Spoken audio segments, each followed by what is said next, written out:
Okay. Good evening, everyone. Please confirm you can hear me. Yes, we can hear you. We can hear you. We can hear you. Okay, thank you. Good evening, everybody. Thank you. Thank you very much. Good evening once again. My name is Shobola Abimbola. I will be the moderator for today's session. I hope we're all doing well and we all had a wonderful day. We'll just give about 2 minutes for everyone else to join in. While we're doing that, is there any mentee who would like to share their experience thus far? How has the program been for you? Is there anything in particular that you've learned that you want to share?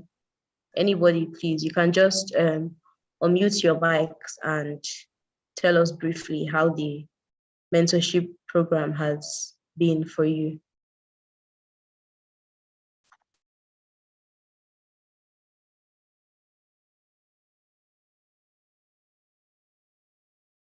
Is there anybody who would like to share?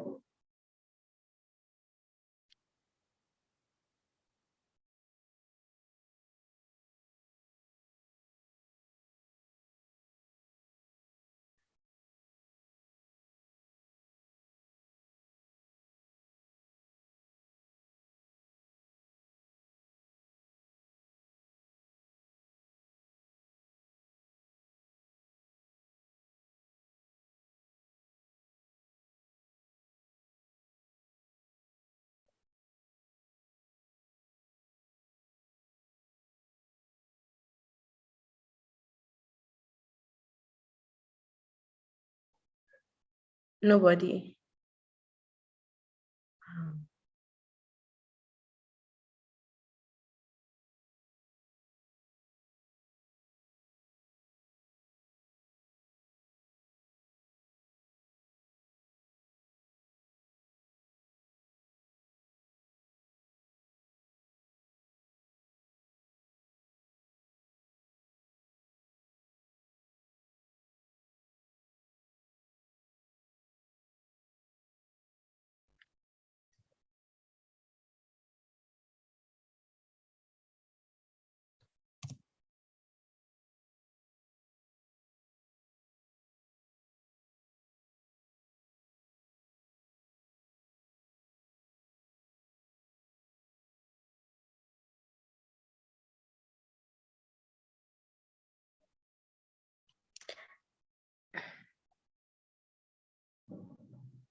Okay, I think we can start now.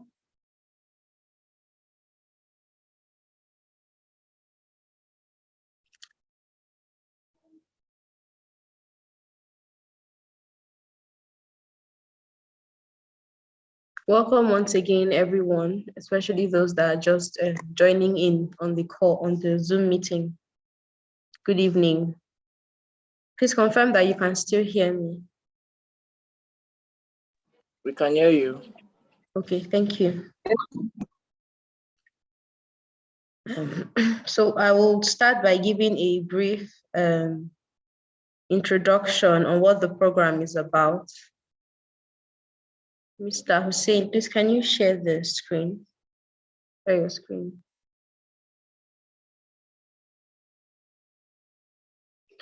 Okay, so the Juliana Imam Intellectual Property and Creative Consult Mentorship and Internship Program is a quarterly program for students and young professionals across Africa.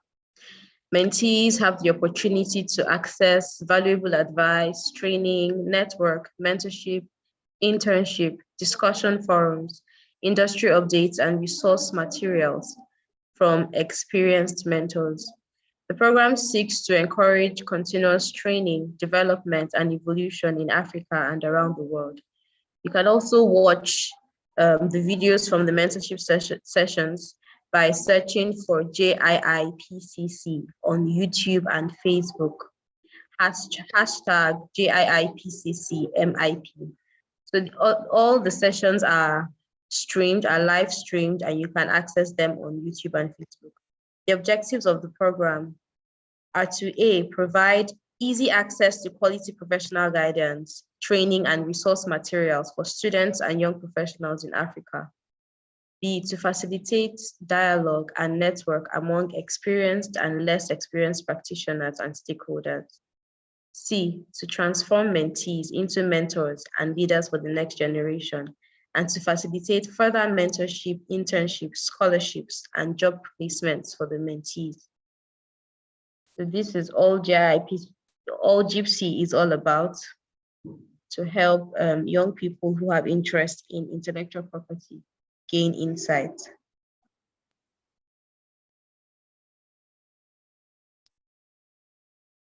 Now, I'll give the two announcements that we have.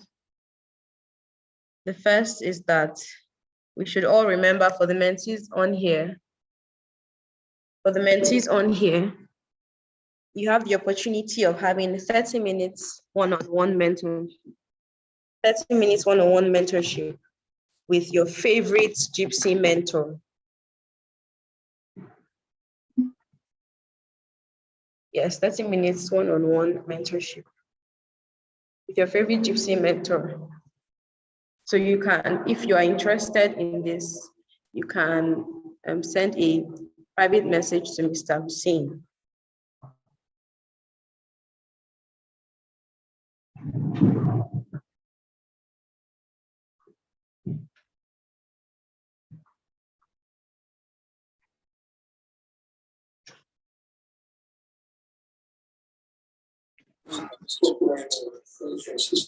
In the next announcement,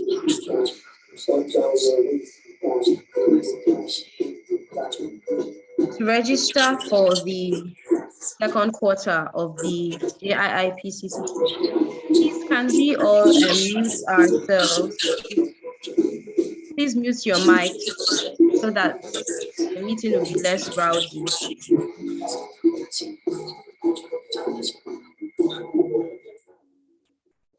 To register for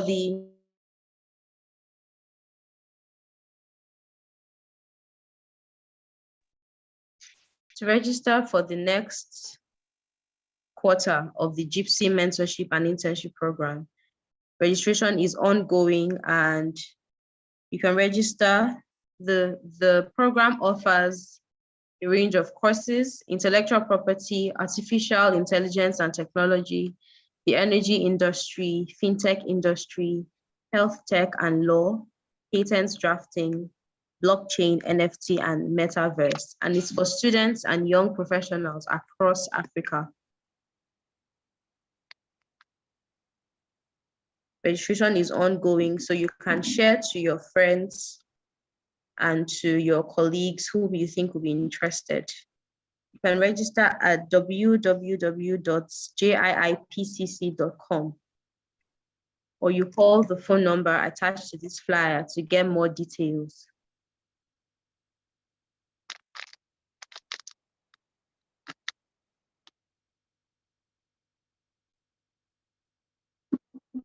Now I will go ahead to read the profile of our mentors. Our mentors are already here with us on the call.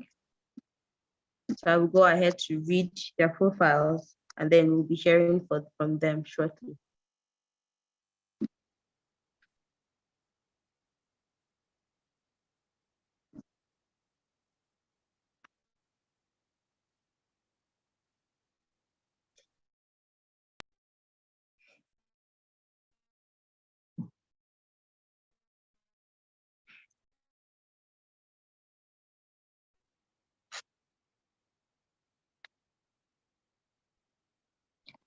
Our first mentor for today is Ms. Rita Anwiri Chinda. Ms. Rita is an intellectual property and information technology lawyer.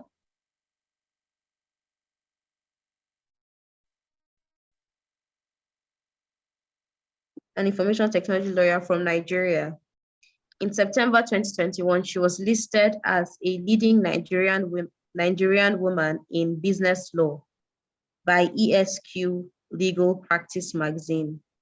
She won the 2021 Young Legal Professional Award of Excellence and was listed as one of the 2020 WIPR Influential Women in IP Trailblazer. She provides advisory, advocacy, and transactional legal services to a broad spectrum of local and foreign clients. She has cognate experience in projects concerning data protection and privacy, media law, copyright, trademarks, and patents. Rita holds a master's degree in intellectual property and information technology from the University of Derby, UK. She is a member of the Nigerian Bar Association section on Business Law Committee on Arbitration and Alternative Dispute Resolution, Information and Communications Technology, and Intellectual Property. She's a member of the National Institute of Management and an associate member of the Chartered Institute of Arbitrators, UK, Nigeria branch. She's the current PRO for the Port Harcourt chapter and the pro-term secretary of the Young Members Group. She's a PRO of the Nigerian Bar Association Young Lawyers Forum, Port Harcourt branch. She is also a co-contributor to the 6th edition of the International Comparative Legal Guide on Data Protection 2019. She published an article with the Trademark Lawyer magazine titled How Artists Can Commercialize and Exploit Their Intellectual Property. She has a podcast called IP Series on Anchor, which is also distributed on Spotify, Google Podcast, Apple Podcast, Radio Public, Pocket Cast, and Breaker, with a Twitter series where she talks about intellectual property and a blog post on Substack. She also has a group for lawyers called Building a Community, who meet weekly to network and have conversations on various topics ranging from career, relationship, to things happening globally, and also a group called IP Hub for intellectual property enthusiasts. She's a member of the CIARB YMG Global Steering Committee and a recipient of the ESQ 40 Under 40 Rising Star 2021 Award. She is also the chief convener of the Intellectual Property Society of Nigeria. In her spare time, she enjoys traveling, listening to music, watching movies and series, especially South Korean, and tutorials. Please, we want to give Ms. Rita Chinda a very warm welcome. Welcome, ma. We're happy to have you on this session today. We can just give her a warm welcome in the chat box. Now to our next mentor for today, Mr. Max Ikongbe.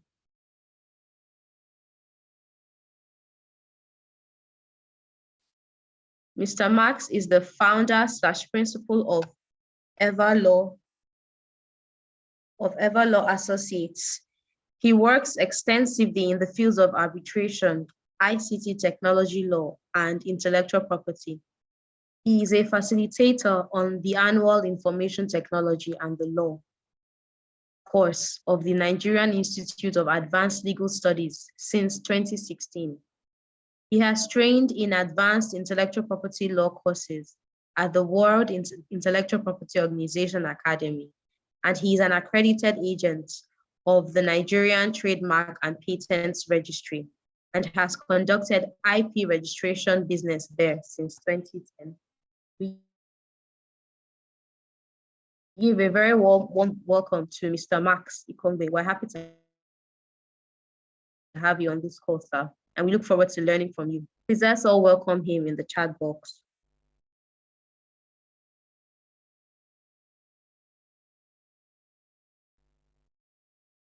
Now to our third mentor for today, we have Mr. Sand Mbakalu. Mr. Sand Mbakalu has over 15 years experience implementing international development programs in geographical indications, international trade and investments, trade policy, research, policy reform, market access, monitoring and evaluation, capacity building, market linkages, and value chains. Mr. Sand's experience is cross-cutting in a complex cultural environment, applying multi-dimensional techniques and the entrepreneurial capability to deliver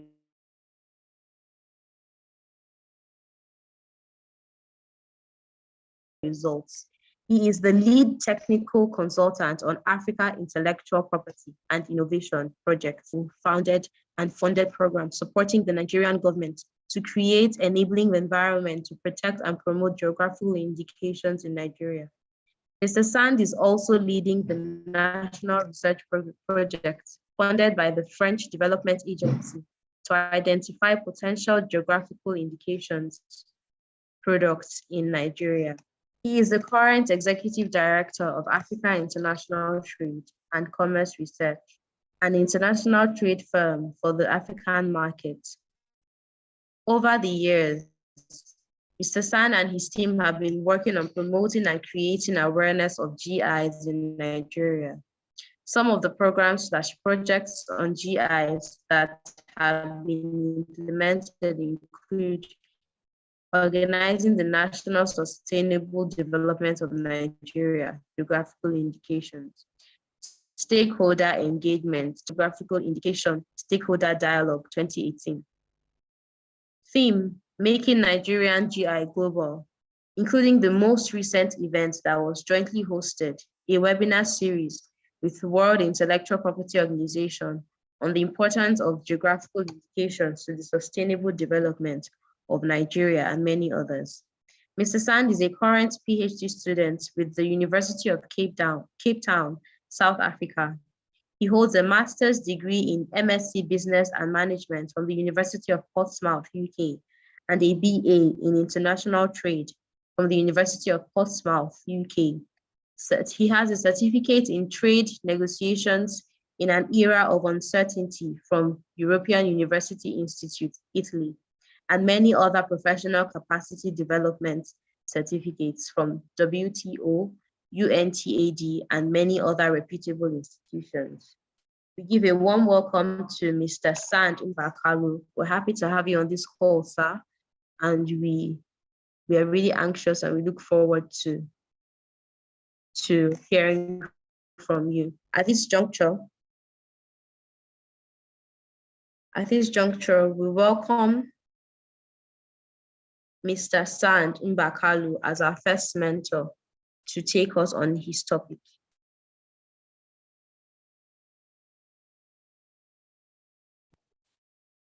All right. Good afternoon, everyone. I'm not sure. Can anyone confirm that they can hear me all right? Yes, sir. We can hear you, sir. We can hear you. Oh, okay, excellent. Excellent. So I'll be giving 10 minutes. I was able to get lay hold of, by the way, thank you very much, Madam Moderator, for that, for graciously reading out those profile. When they published Lita's own and Max, I felt I have to limit the content of mine, and the way you handled it is as if you just read ABC. Thank you very much. The sky is your beginning. You did very well. Thank you very much, sir. So Madam Juliana was able to share the presentation of the mentees. Apparently, there are two groups that were given the subject titled Traditional Knowledge, Traditional Cultural Expression, Geographical Indication, Genetic Resources, and Plant Variety Protection. That's a whole lot for mentees, but I think they did well, both of them. So in giving the feedback, and my feedback, please don't take it, don't read too much inside, because I don't know if my video is on. Okay, it's on. Because they said in my place, if a family member wears a torn clothes, a family member wears a torn clothes, and you say because you don't want the person to get angry, and you decided not to point that out when the person is at home. When the person goes out, the whole world will see the torn clothes. That means he has not just brought shame to himself, he has brought shame to all the members of the family. So it's important you deal with it in-house. And for the mentees, I will be assessing what Ms. Juliana shared, your presentation, using about 7 or 6 indicators. One is clarity or structure of your presentation. The second one would be the content that you prepared.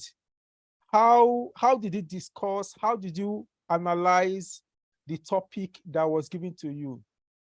The third one is the visuals, the visual design, because in this day and age, you can make a presentation, and at the same time, it will not make any meaning, it will not make any sense, because the presentation is not what is expected. So at the end of the day, you lose your audience, you lose your whoever you are making a presentation is. So your presentation has to be key. Even why I would point it out when I go through, when we get to, I'm only reading out the indicators that I'm going to use in assessing the two presentations. The other one is about how did you organize your presentation? Was there a follow-up presentation? And when you make your presentation, I can as well assess based on these four indicators that are pointed out. I believe, I don't know how long you had to make the presentation. Prepare your slide. For team, let me see if I can get, because in the first place, the presentations were not team structures, as it were. The names of the team members, I'm going to the last slide. Okay, group two members. Precious, Okechukwu, Isaiah, Ayini, Faith, Mustafa, Hawa, Jimo, Chukwunedu, Emanuela, and Joy. What I found in the first presentation, the topic was clear. I don't know if you were restricted in choosing any of the 5 topics: traditional knowledge, traditional cultural expression, geographical indication, genetic resources, and plant variety. For the content, you limited yourself to just genetic resources and plant variety protection. If that was the case, then that is fine. However, when I open up the slide, the presentation, the first thing I saw, I didn't want to go ahead, because the design, the fonts were 2 different fonts, not speaking to the stuff, was boring, especially with the pictures. I know we are all lawyers here, so sometimes it's not about how you present, but you are doing a PowerPoint presentation. You have to be conscious of that. And when you then went in to the table of content, you started with genetic resources, definition of terms, forms of genetic resources, and examples of genetic resources, which were a good way of structuring it. But they were not deep. They were just as if we just copied and just pasted, just copied and pasted. I don't know how long it took people to present this. And as well, the presentation, pictures there, pictures there, those pictures, I even saw picture where more coins and the stuff was put of coins, a growing seed on coins. What does that mean? Does that mean that plant variety also give birth to coins, money. There is key somewhere. These are things that are not relevant in this. We are all young people. When you put your presentation together, and they don't really speak to the content of what, even when you talk about the genetic resources. The definition, for example, the definition: genetic resources are biological materials containing genes or metabolic materials that may be delivered from genes. So you get that definition, and by the side you brought in butterfly and everything, which is fine, means there is genetic, but there's no connection. And this is definition. Then you went to the forms of genetic resources, and you brought in, I know what you are trying to do here, but for someone you are making a presentation that have not seen you before, because maybe when you make a presentation, you might explain better. But seeing this first was, even aligning it were not well aligned. It was just like you just picked something. I think there was no detail. You were not detailed enough in making this presentation. This is a mentorship program, and you must, and it is a privilege. Some of us didn't have this privilege before when we started up our career. But this is an opportunity for you to take it and make the best out of it. Be serious about it. I feel there is no detail, there is no seriousness in it. Even when you give examples, you can even see it's even difficult to even read. You're going to make your presentation and share with us all, and we'll see how, if truly what I'm seeing here, because it did not communicate. It didn't make, I was unable to relate with it. It was really a struggle to go through it and give it. But I believe you should be able to do better. You should be able to do better in the overall presentation, in the overall way of even bringing out your examples, and as well as making your case. So we can do better. Both from the color tint, the material itself was too surface. Were you looking at Nigeria alone, or were you looking at globally? Because some of the examples you narrated here were mostly Nigeria. And I know this program is cut across Africa. So if you had taken some examples from Nigeria, taken examples from say Kenya, and do a comparative analysis, that would have been able to bring out, giving us where we are. So what are the challenges with plant variety protection in Nigeria? What are the opportunities in plant variety protection in, say, Kenya? That would have been one would have taken a lot from it. But overall, I want to still commend the efforts.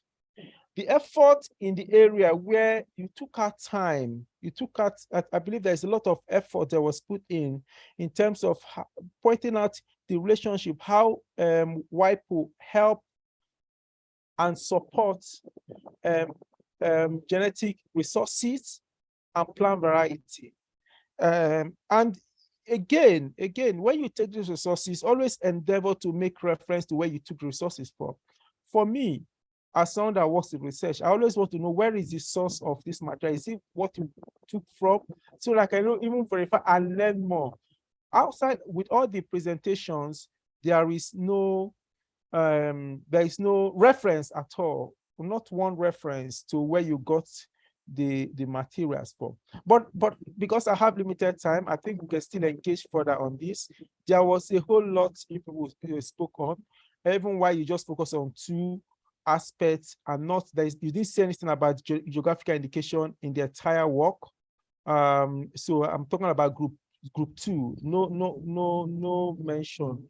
And I wonder if this was just allowed, people just allow 1 or 2 people to just handle this, or everybody made input. Because and next time, when you take this responsibility, you share responsibility so that people build up themselves from this. I don't know if I'm communicating. I don't know if all the members of the teams are here. If they are, please don't take it that he's just pointing out just the wrong part of the whole stuff. Please just take it as we are learning and we can get better.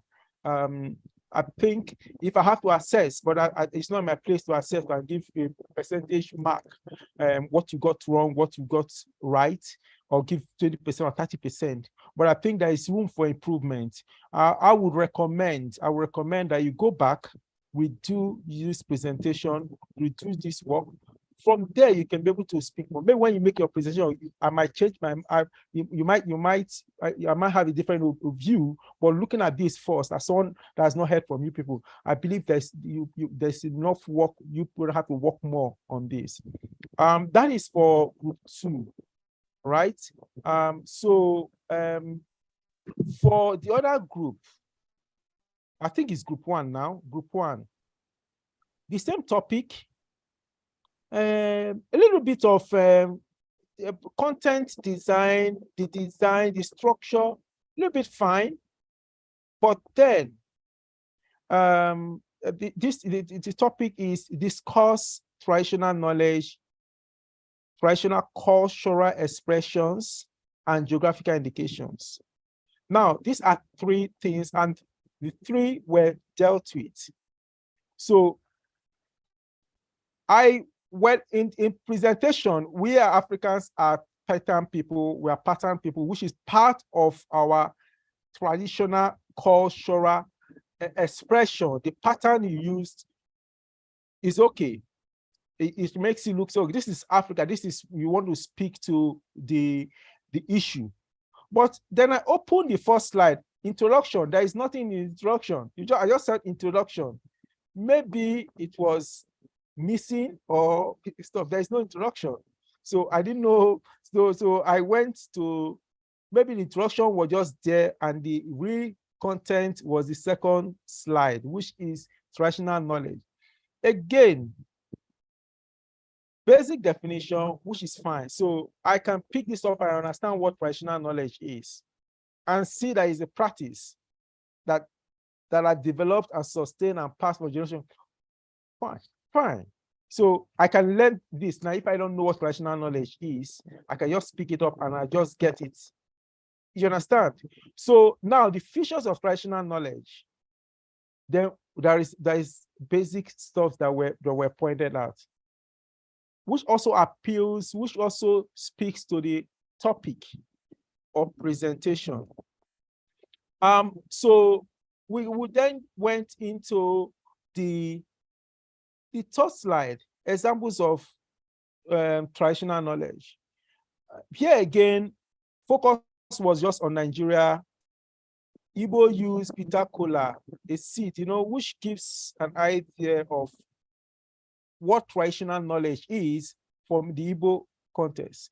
Because this document is not just speaking to the Nigerian audience, it speaks to African audience. If you aspect Igbo and give a little bit of background of Igbo, Igbo extraction from Nigeria Southeast, and maybe it was giving a little bit of stuff. Maybe when you do the presentation, you can give that. And when you say OCOG, alligator pepper, that is the stuff. Yoruba people, you see now, in giving the example, you say Yoruba people of Nigeria, because Yoruba is not just in Nigeria, they are cut across other West African countries, and even beyond. There are Yorubas in Brazil. So now you've mentioned, so people know the Yoruba we are referring to, Yoruba of Nigeria origin. Yes, we are all at some point, when you grow up, the agbo, what it cures, it communicates. And I say, this speaks to the topic. This speaks to what you are trying to present. And then the picture by the side, when we come to the forms of traditional cultural expression. So now, traditional cultural expression was defined. We then got to the slide 7, where you then gave examples and you even gave a visual, visuals of how it looks, how Africans look when they express that, which someone can say, oh, this is Africa, this is what we're referring to. Because with the whole pattern and the picture, it also speaks to this is the culture of the people we are referring to. Music expressions, and you also get the folklore songs and instrument music and everything. So that is fine. You team one did well in this area.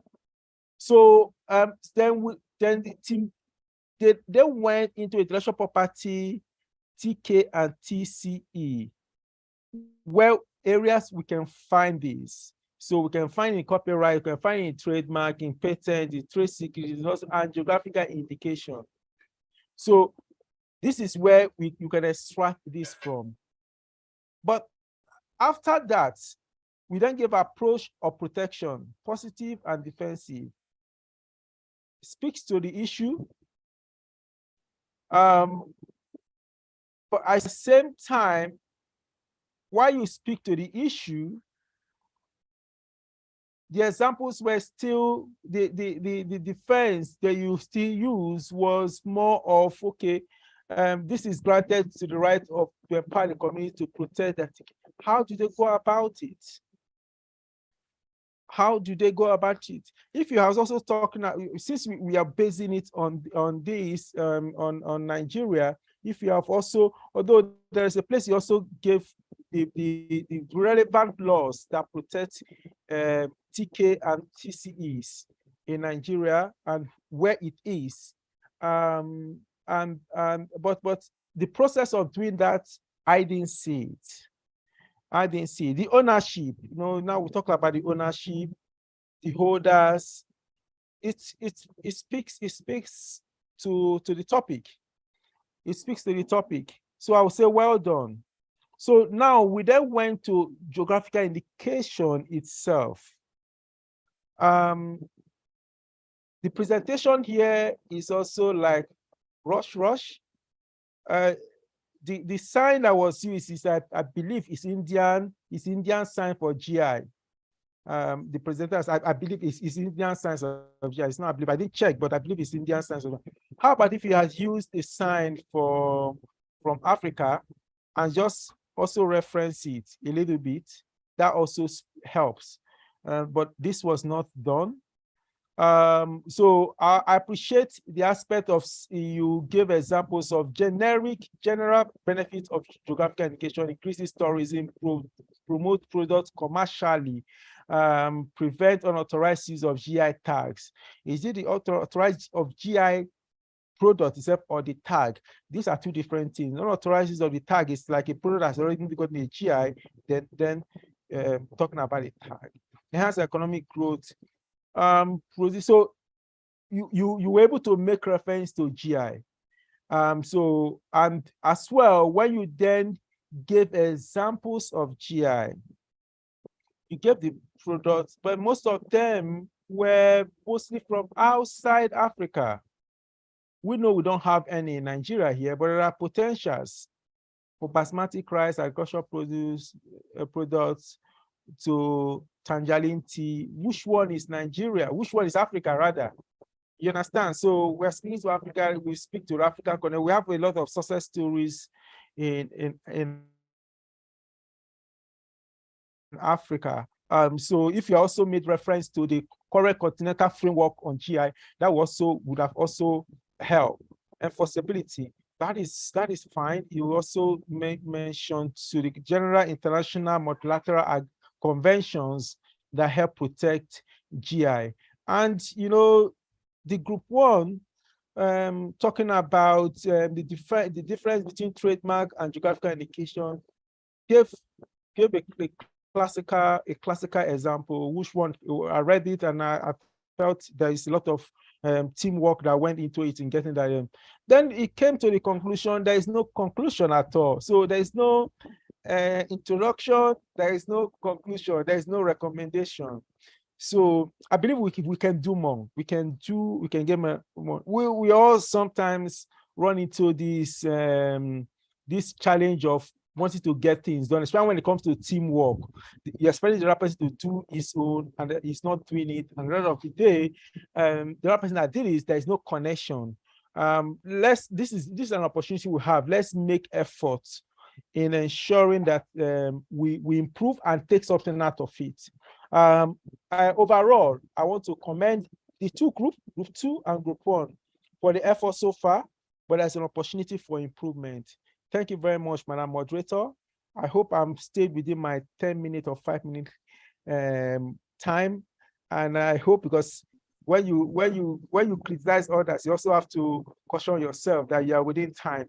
I try as much as I can to be able to stay within the time frame. Sometimes I go above it, but I think there is room for improvement. Basically, that is just the truth. We must make more efforts, go deeper, not just copying and just pasting. It's a presentation.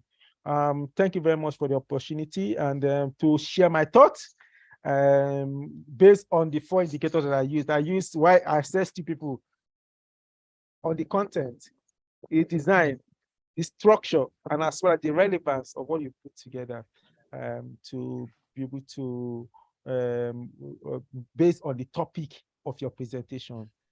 Thank you very much. Over to you, Madam Moderator. Okay, thank you very much, sir. That was really detailed, and I'm sure that the teams would implement all that you have corrected them on. Thank you once again, sir.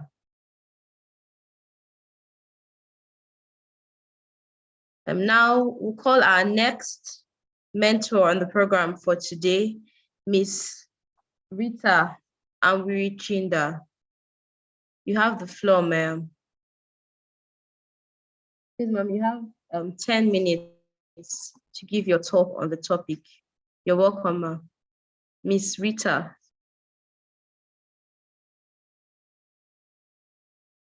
Okay. Thank you very much, ma'am. Okay, hi everyone, good evening. I'd like to say thank you to Juliana and Madam Moderator. It's an honor to be speaking with Mr. Sands and Mr. Max Ikombe, who is my mentor of life.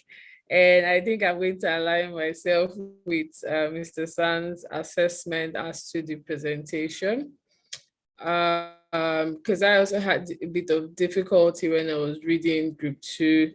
So I'm not going to speak so much as to that, but like he said, should just say what the two as to the topic for today. So first off, I'll start with cultural, as in traditional knowledge.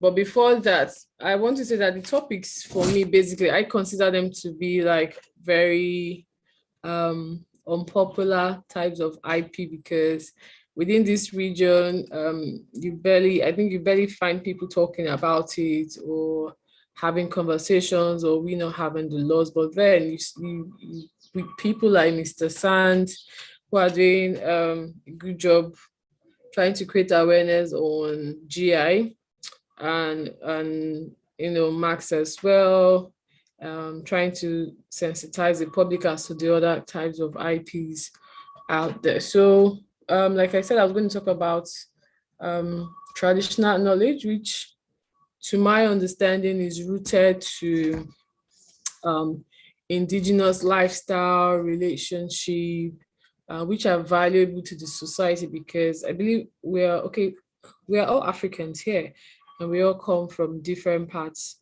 of Africa, and we have our beliefs. We also have traditions and knowledge that are being passed down. If you have a family that are very particular as to certain information not getting into the public, so it's kind of like a ritual that you have to go through, and then, you know, those are being done, the knowledge is being passed down, the practice is also being passed down, and they are also part of you as an indigenous person. Now, ways to go about it in terms of making sure that no one monetizes or appropriates it at the end of the day. You do that because you want to protect it from any form of biopiracy. You want to preserve your traditional practices. You also want to make sure that when you're disclosing, you are not disclosing to the wrong persons who might decide to want to take advantage of the trust that you had when sharing that information with them. Then again, there are issues as to we not having like a unified law or rules or regulations when it comes to traditional knowledge. Then you have issues as to, I already talked about disclosure. Let's talk about translation. When you want to transcribe from your language into, say, English or any other language out there that you want people to be aware of, that's for the information that you're willing to share. I also kind of liken traditional knowledge to folklore, because if you read, that is for the Nigerian aspect, and I'm talking based from the Nigerian aspect. So if you read section 31, which define what folklore is, you mention certain elements that I feel are compatible with traditional knowledge. Then I think, again, issues that may arise may be right of authorization. Who has the right to actually give consent for any form of monetization, or who's going to speak up in terms of royalty sharing or profit sharing for the community or the indigenous people? Should they want to have like a structure how to preserve this information out there? Then treaties that we can look out for: Convention of the Biological Diversity, the Nayoga Protocol as well. Then next up, I'll just talk about GR, which to me is kind of like a biological experiment with, plants and animals, and, kind of gives you some sort of insight into how R&D works. However, you find out that certain IP mechanisms and laws do not give you some sort of right to experiment or protect those GR that you want to, at some point, create a structure in terms of monetizing it and all of those things. Then you would also consider the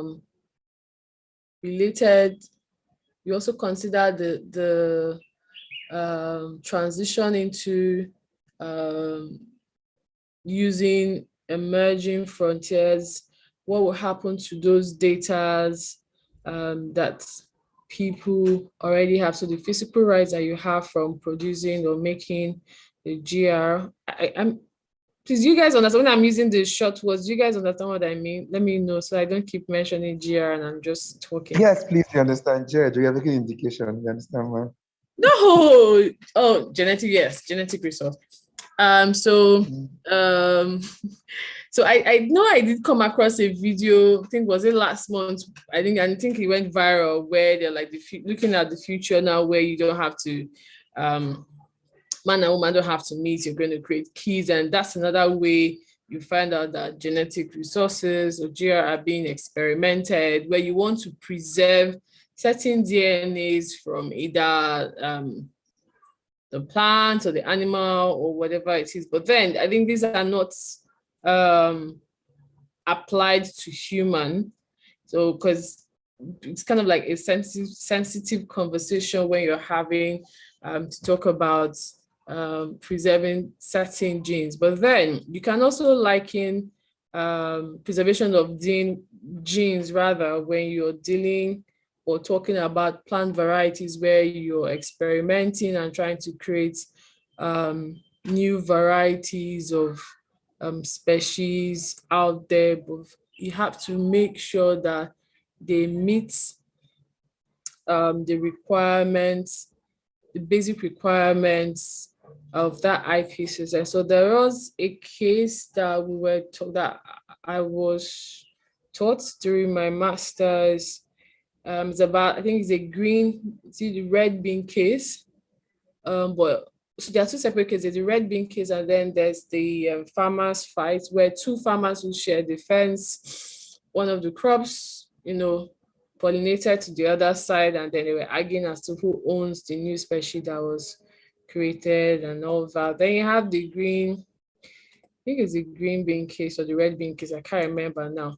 Now, a seed was taken from one of the Latin countries, and taken back to the US, and experiments were done, and then it was colored, and then a new version was created, or they harnessed the gene and used to create their own version, and then the country sued. So it became like a country against country kind of dispute, but parties eventually settled. So then you have those issues where, you can't really stop people from migrating, but what happens when they migrate and they want to transfer those knowledge or technology or information that they garnered or they got while they were within your jurisdiction? And sometimes we find out that our own regular laws, such as our immigration and custom laws, do not really pay close attention to all of this unpopular type of IPs, because one, maybe we haven't really seen the potentials of this type of IP, and so we just let people do as they want. I'm not going to use the phrase foreigners, but then you just let third parties come and go and take what they need to take, and then they move on without anybody monitoring or policing what is actually happening. In terms of data mapping or monitoring how either the TK or the GR or the PV or BR is basically breeders' rights, are being protected or documented. Some of these issues, sometimes you find out that the indigenous people themselves are not clearly informed as to what to do with what they have. They know that they have this thing that they need to treasure, but then when someone comes and tell you a very superb story without you understanding how protection of intangible rights works, you end up giving out more than you should give. And then those questions come as to whether you can monopolize your knowledge, your traditional knowledge, or your research, or information, or whatever it is that is peculiar to a particular area. Then I think that's it from him anyway. But then I think moving forward, the potentials for African countries is, we have to look towards the AFCTA agreement, which conversations are still ongoing. The potential for us to have like a unified IP system whereby we are proactive into protecting our traditional knowledge from being culturally appropriated. I think that word sometimes gets thrown around where people feel that certain knowledge or information that should be limited to a particular region becomes exposed to the world. So I think we do have the prospect, and as future IP practitioners or those interested in building a practice around IP. Oh, apologies. Those looking forward to building a practice around this area can, contribute to the articles out there, also create like a private R&D system that we can use. So I'm told my time is up. Apologies for taking up too much time, but yeah, thank you so much for listening to me, guys.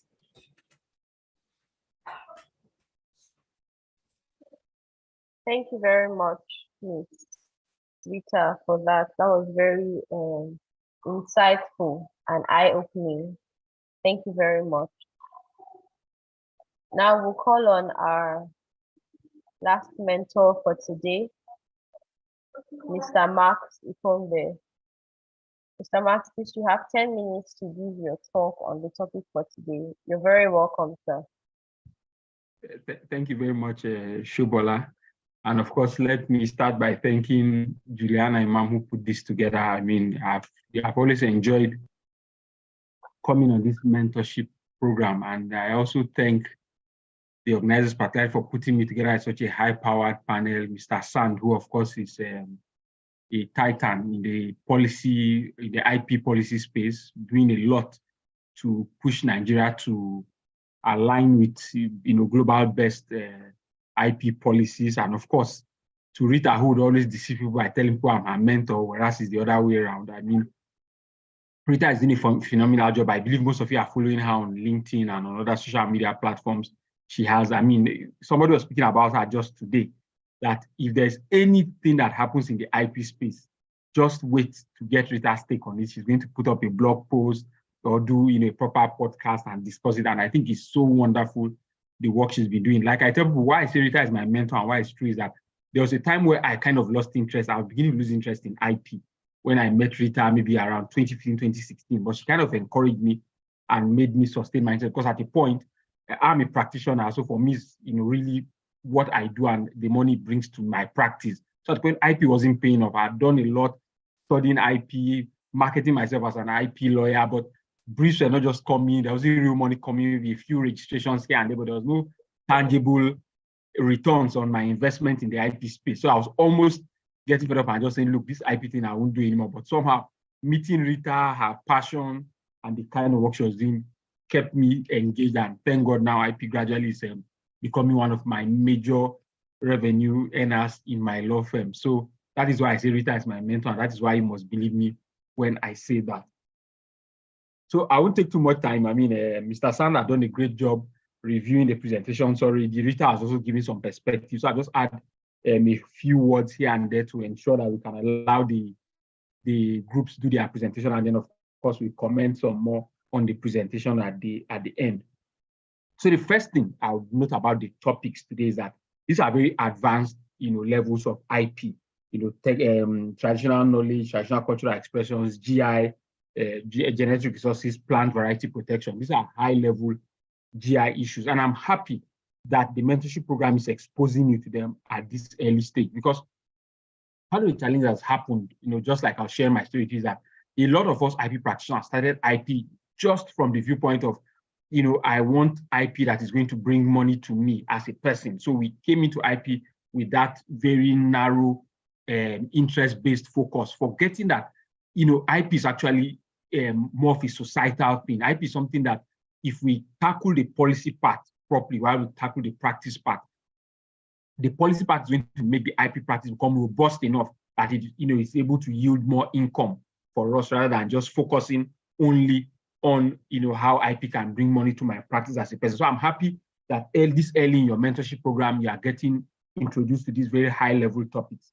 They may look very unattractive because, like I said, these are not, I've been an IP practitioner for a couple of years. I've never made any money from any of these areas. But from regular areas, copyright, patent, trademarks, industrial designs, and others, yes, you make money, you settle disputes, you advise clients on strategy for, protecting their brand, so, and all of that. But these are not the regular ways you make money immediately. So it's easy to look down on them and just want to go for the more attractive parts of IP. But I'd encourage you to join up with somebody like Sand, who's doing a lot of work in the policy space in these areas. Please follow Sand, attend his programs, and if you can volunteer, please volunteer to work with him, because we need IP practitioners who will be able to push, who are able to really push these policy issues so that we can grow a more robust IP environment in Nigeria.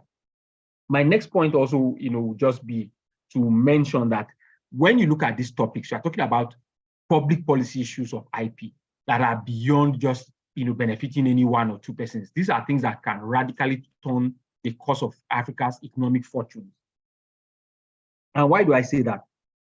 Every part of the world pushes the agenda and the policy for the kind of IP that favors them. So the traditional IPs, trademark, patents, and rights, favor, of course, the West and industrialized nations, because they're the ones who churn out new inventions. They're the ones who have, fast-moving consumer products that need brand protection. They're the ones who churn out a lot of the movies, the music, and all of that. So the traditional IP systems favor them. Among these ones, geographic indication, for instance, is one of the IP systems also that favors the West. So France, for instance, makes more from geographic indications. Just one of them, champagne. They make more from champagne than Nigeria makes from oil and gas.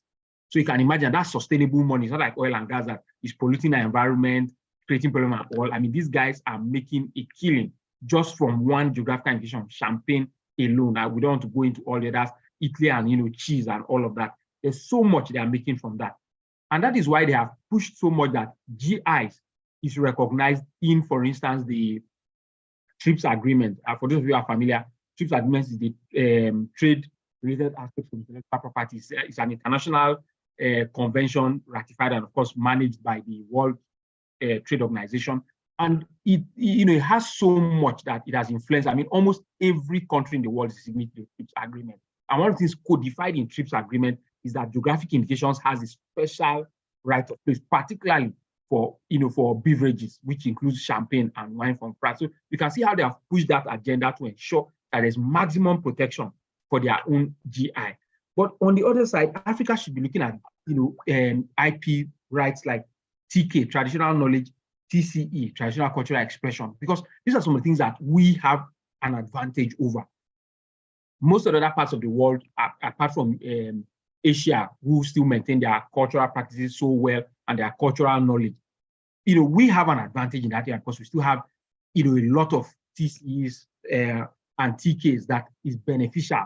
But what's happening is that people come here, appropriate our T and TCEs, use them without any compensation coming to the African community. And because there's no proper international framework that protects this right, it's difficult to really push against it. For instance, if there was a good framework, you could actually invalidate a lot of patents that are applied for in the US, in Europe, and in other developed countries by showing simply that, look, there's nothing new about this invention. Africans have known about this maybe particular plant resource and have used it to cure illnesses for a long time. So you cannot tell me this is novel, this is new to qualify for patent protection. But unfortunately, because we have not really pushed our own agenda, we are not getting the benefits you should get, or at least we should be able to push the agenda and say, if you must use Africa connected knowledge and resources, genetic resources, to make new drugs, then you must enter into what we call, a benefit sharing agreement with the African communities who have, been in custody of this knowledge and who have developed this knowledge over time. So these are some of the things we should be thinking about. And then lastly, I'll just note that, it's really up to us as new age IP practitioners in Africa to really understand these things, understand the dimensions of international politics that go along with the policy, and make sure to push them. South Africa and Africa actually has been one African country that has done a lot in terms of pushing, IP agenda through. I mean, they've done remarkably well, right from, when they moved to exemptions for HIV, AIDS, retroviral drugs, long ago, under exemptions to the TRIPS agreement. Even during the COVID, they also pushed to ensure that their pharmaceutical industries in Africa, in South Africa, will be able to produce COVID vaccines without breaching existing patent rights on those drugs. So we need to think about it from this viewpoint. We need to look at it this way, and we need to strengthen ourselves, to really be able to ensure that this unique and high-level IP rights, Africa has full protection, and Africa is using it to push its own policy and political agenda on the global stage to ensure that we can, get our economies back on track. So thank you, guys. That'll be all for now. And of course, I look forward to your presentation. Thank you very much, Mr. Marks. That was very insightful and enlightening.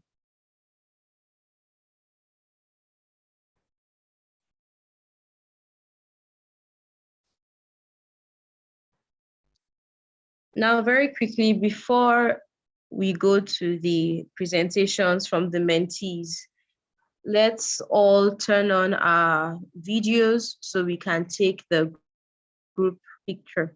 It's picture time. So very quickly, before we move over to the presentations from the mentees, let's all turn on our videos and maybe smile for the camera.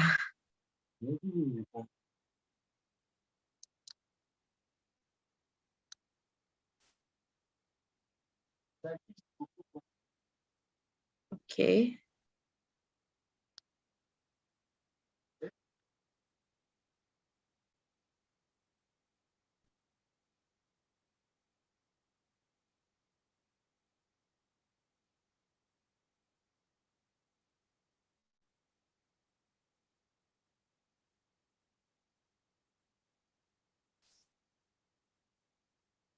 Yeah. Okay. I took some screenshots. Yeah. Okay. So thank you very much, everyone. Now, quickly, we'll move on to the presentations from the mentees. And we have two groups. Each group has 7 minutes each. So please use your time wisely. Are the representatives from group 1 present? If you are, please unmute Yes, we are your present. mics and then begin your presentation. You have 7 minutes. Okay. Good day, everyone. Please, can you hear me? We can hear you. Can you see me also? Yes, we can. No. as well. Okay. Okay. I want to use We this can't see medium you to... anymore. Oh, sorry. I'm also sharing my screen. That's the problem. Okay. Okay. Just go So, ahead with the presentation. okay, thank you. So today we'll be talking on traditional knowledge, traditional cultural expressions, and geographical indications. I thank the management of the Jiipcc for giving me this opportunity to make presentations among such learning minds. So for today, please, let's go. Introductively, we say indigenous communities regard themselves as the guardians and owners of traditional knowledge and traditional cultural expression, which come in form of songs, stories, dances, arts, designs, crafts, etc. As we'll see subsequently in our discussion, indigenous communities traditional knowledge and traditional cultural expressions, they are peculiar to communities, and these take forms of practices, songs, stories, and whatever distinguishes one community from another one. As it is seen in our screen, the World Intellectual Property Organization and the United Nations categorizes traditional knowledge and traditional cultural expressions as types of indigenous knowledge. Moving forward to what traditional knowledge means, traditional knowledge, or TK as it is called, as subsequently we will call it, is knowledge, know-how, skills, and practices that are developed, sustained, and passed on from generation to generation within a community, often forming parts of its cultural or spiritual identity. When defining what traditional knowledge is, we must pay it to the phrase or to the words forming part of its cultural or spiritual identity and a particular community. It is peculiar to a particular community, and that is the most striking feature of traditional knowledge. TK can be found in a wide variety of contexts, such as agricultural knowledge, scientific knowledge, technical knowledge, ecological knowledge, medicinal knowledge. All of these things, they have been in practice over time, and they are passed from generation to generation. When we see medicinal knowledge, we saw that our forefathers before now, they used herbs to treat sicknesses, which now would use surgery and maybe chemotherapy and the likes. But in their time, they used medicines. The knowledge of these things is what is referred to as traditional knowledge. Moving further, the features of traditional knowledge, we've already mentioned some of them before, but we shall mention them now. It is generated within communities. This is the number one feature of traditional knowledge. It is generated within communities. Can you hear me, please? We can hear you. Okay, sorry. It is location and culture specific. It is the basis for decision-making and survival strategies. It is not systematically documented. Also, there's no document you'll see that, let's say, for example, this is the traditional knowledge of the Igbos on how to do this and how to do that. No, it is not systematically documented. Also, traditional knowledge concerns critical issues of human and animal life, primary production, human and animal life, natural resource management. Also, it is dynamic and based on innovation, adaptation, and experimentation. It is also oral and rural in nature. If it is not documented, it also means it is oral. Examples of traditional knowledge include: one, the Igbos in the southeast of Nigeria, they use bitter kola for detoxification, which is believed to be an antidote against poison. This is a traditional knowledge peculiar to the Igbos.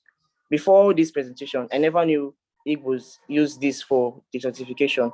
That is why we say it is peculiar to their nation. I'm sure some of us too do not know this thing until now. Also, the Euro earth chalk is believed to possess creative powers when mixed with many chemicals, medicinal plants, and animal waste. OCOG alligator pepper is believed to cure coughs, indigestion, and ointment for fracture, amongst others. Yoruba people of Nigeria, in the Yoruba part of Nigeria, there exists a herbal remedy popularly known as agbo. Almost all of us, I believe, we've heard of the word of agbo before. Agbo is used for so many things. It's used to cure fever and so many other sicknesses. That is a traditional knowledge which is peculiar to the Yorubas. Moving further, we'll see what traditional cultural expression is. Traditional cultural expressions, or TCEs, as it is called, can be in form of dances, music, performances, ceremonies, architectural forms, such as the way their houses are built, and handicrafts. They are also handed down from generation to generation. They are maintained, used, or developed by their elders. Another striking feature of traditional knowledge and traditional cultural expression is the fact that they are being handed down from one generation to another. And as they are being handed down from one generation to another, they evolve and they also take some other new shape. Hence, it is flexible. Now, what are the forms of TCEs? Forms of TCEs could be categorized into two, the intangible and the tangible forms. For under intangible forms, there is the verbal expression such as folk tales, folk poetry, and riddles, signs, words, music, and indications. Also, there's musical expressions such as folk songs and instrumental music, which are expressed by actions and dances. Now, moving to the material form and the tangible expressions, they include folk arts, drawings, paintings, carvings, sculptures, mosaic, and the likes, even costumes. Those ones that you can see on the wood, they are the material form and they are tangible. Okay. Now, how can intellectual property relate? How does intellectual property relate to all these things we've been talking about, traditional knowledge and traditional cultural expressions? Traditional cultural expressions and traditional knowledge can be found in various aspects of IP, such as copyrights, trademark, patents, trade secrets, industrial design, and geographical indication. Now, what are the approaches to IP protection in traditional knowledge and traditional cultural expressions? There's the positive protection and there's the defensive protection. The positive protection, in summary, is the granting of rights that empower communities to promote their traditional knowledge and traditional cultural expressions and control their use. It gives them the rights to exploit it. Exploitation there covers the use for their own gain, the licensing or selling of it. Now, while defensive protection is the rights given to them to prevent third parties from exploiting these rights, which are peculiar to their communities. Defensive protection aims to stop people outside the community from acquiring IP rights over TK and TCEs. Now, how can we talk about ownership of TK and TCEs? The Protection of Traditional Knowledge and Cultural Expressions Act 2016 shares the ownership of TK and TCEs into two. That is, talks about the owner and the holder. In that particular provision, it is said that the owner of TK and TCEs are the communities from whence that traditional knowledge or traditional expression originates. Those particular communities are the owners of the TK and the TCEs, while the holders refer to the indigenes of that particular community from whence those TK and TCEs originate. Okay. It means recognized individuals or organizations within communities in whom the custody or protection of traditional knowledge and cultural expressions are entrusted in accordance with the customary law and practices of that community. Geographical indication. A geographical indication is a sign used on products that have a specific geographical origin and possess qualities or reputation that are due to that origin. Geographical indication, also hear the word a geographical indication, we know that it's particular to a particular a particular community or a particular region. To function as a GI, a sign must identify a product as originating in a given place. What are the benefits of GI? GIs increase tourism. For example, I also believe GI could also refer to places too. Like examples of GI could also be places. For example, now when you say Eiffel Tower, we know that it can be found in Paris, and it increases tourism based on the fact that when people hear Eiffel Tower, we say, oh, I want to visit that place, I want to visit that place. Therefore, the tourism in Paris will be increased. Also, when you hear Zuma Rock, we know it's in Nigeria, people would want to visit it, Obudukato Ranch, just places like that. GIs promotes products commercially. It prevents unauthorized use of GI tags. It enhances economic growth. It promotes the products and their historical and cultural heritage. What are the types of geographical indication? Geographical indication could be in form of handicrafts, could be in food items, could be in form of wines and drinks, could be in form of industrial products and agricultural products. Under handicrafts, we see the Madhubani paintings and the Mysore silk, all these which are peculiar to India. The food items, Tirupati Laddu and Rasgulla, they're also particular to India too. Wines and drinks, champagne and cognac of France, Scotch, whiskey of UK, tequila of Mexico. You can also see agricultural products, the basmati rice, you know it's peculiar to Pakistan and India. So how are TKs and CCs enforced? How are they enforceable? World Intellectual Property Organization provides for the Paris Convention, Madrid Agreement, and Lisbon Agreement. The WTO provides for trade-related aspects of intellectual property rights agreements. The owner of a GI tag can't enforce the rights in preventing someone from making a product by incorporating the same techniques or procedure as set out in the standards for that specific indication.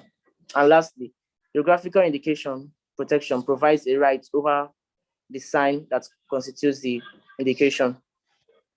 Now, when we talk about geographical indication, we'll be mentioning brands.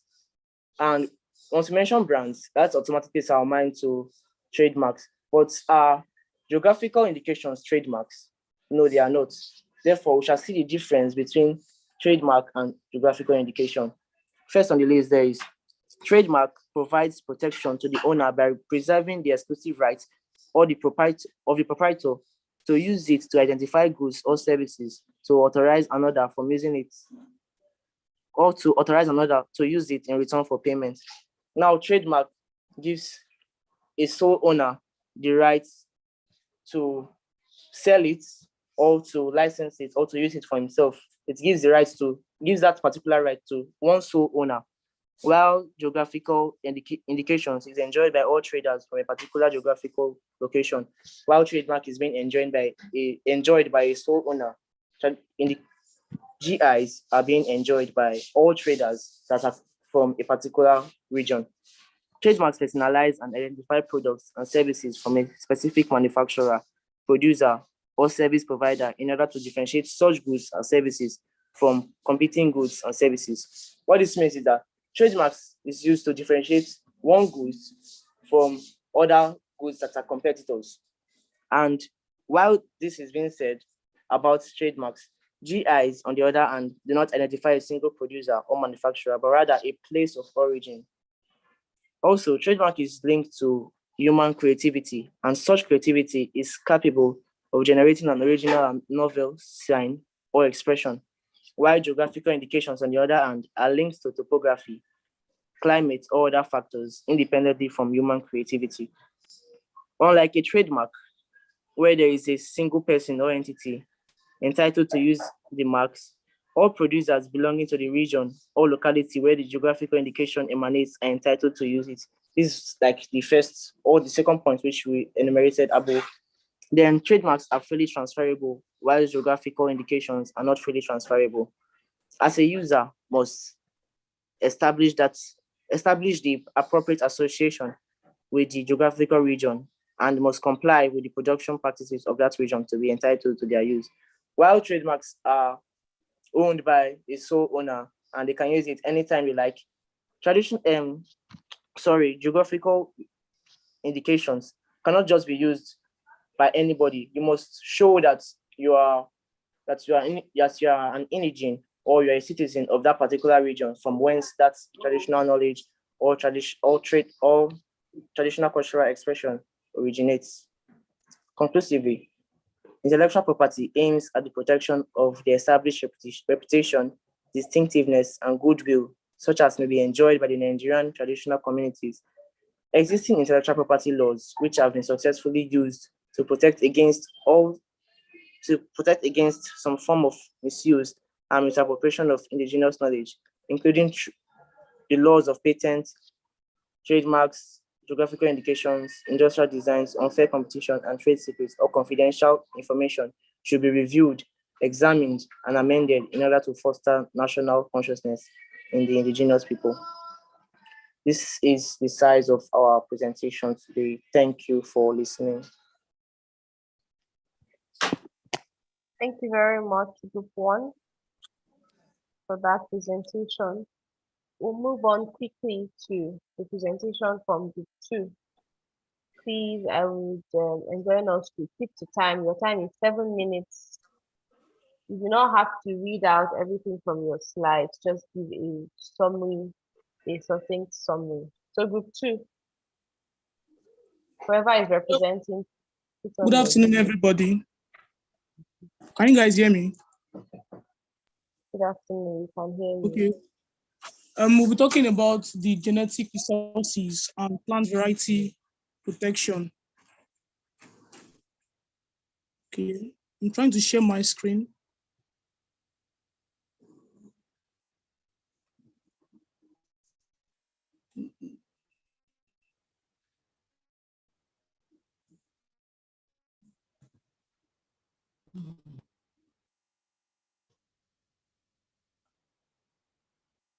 Sorry, can you all see my screen? Yes, we can. Okay. So good afternoon once again.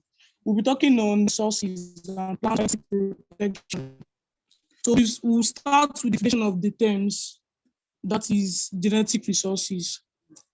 Genetic resources are biological materials containing genes or metabolic materials that may be derived from genes. And plant genetic resources are any plant materials such as fruits, cuttings, pollens, and other organs and tissues from which plants can be grown. We also know that conserving genetic resources is the safeguarding of living materials exploited by agricultural and industry to provide food, feeds, medicine, fiber, and industrial products of microbial activities. Plant variety can be defined as a variation of plant species selected from within a species with a common set of characteristics developed naturally.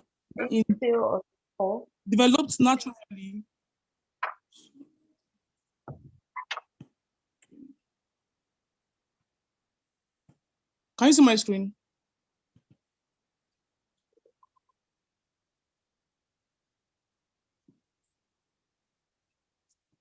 I'm sorry, I'm trying to share the screen.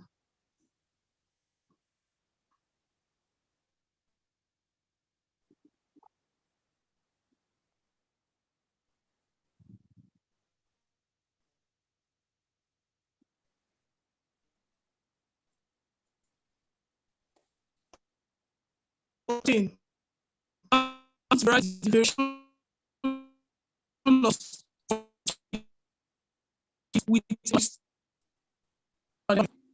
The protection over the new varieties.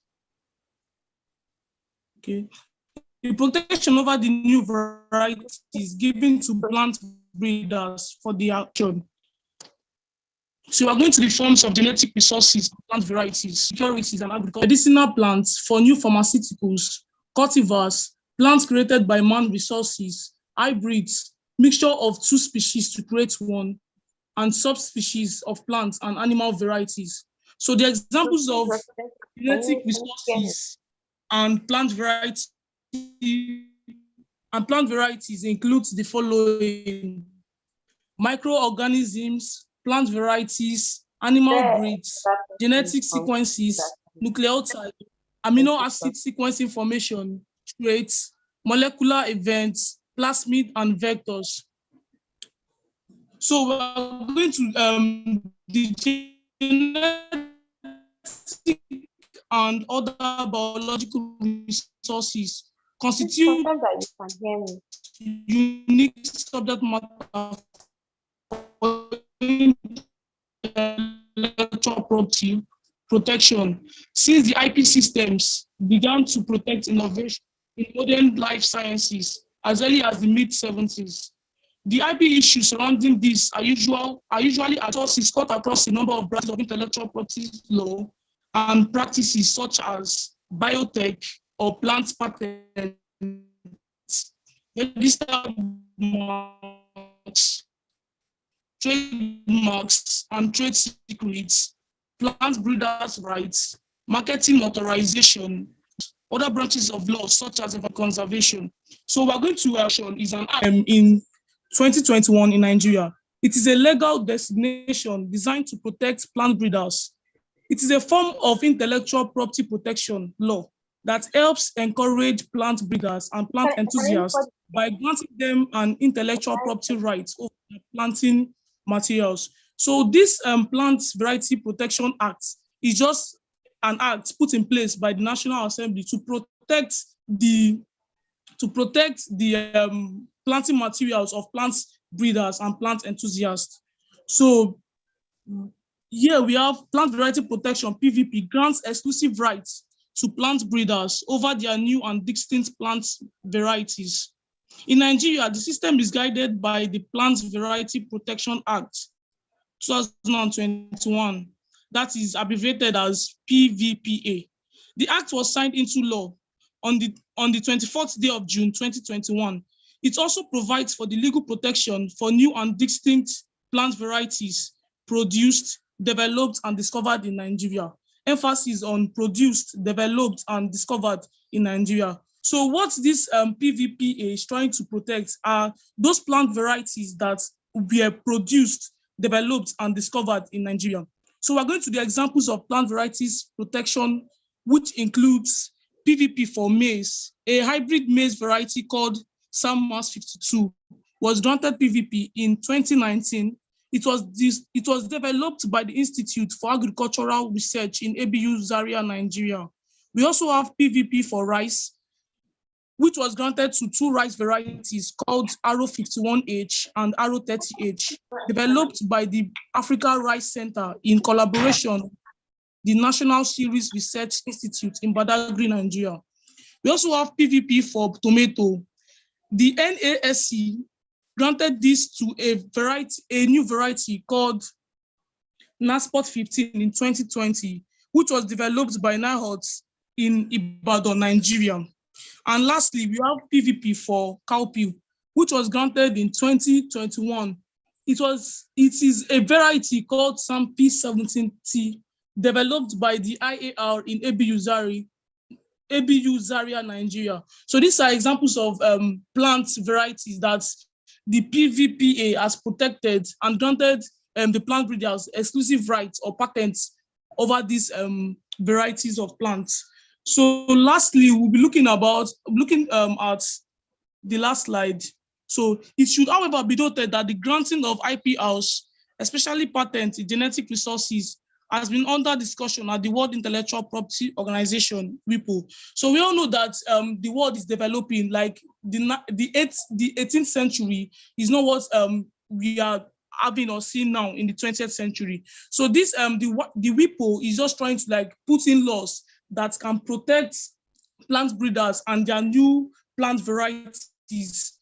And also it has been discussed that the existing requirements of novelty and inventiveness must be fulfilled, and also the applicants must be made to disclose certain facts regarding the registration and protection of varieties and genetic resources. So what this place is just trying to tell us is that if a plant breeder wants to apply for the patent of a plant variety, it is not just enough that the applicant just made the application, but he or she must also disclose certain facts regarding the registration and protection of that variety and genetic resources.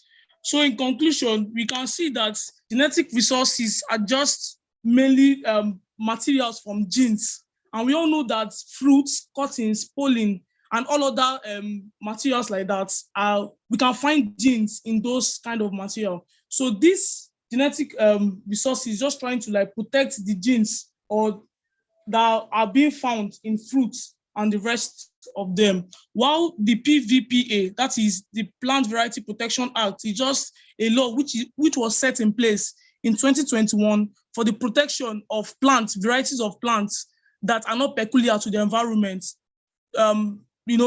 granting their patents to plant breeders or plant enthusiasts. So this will be the end of my presentation. Thank you so much for listening.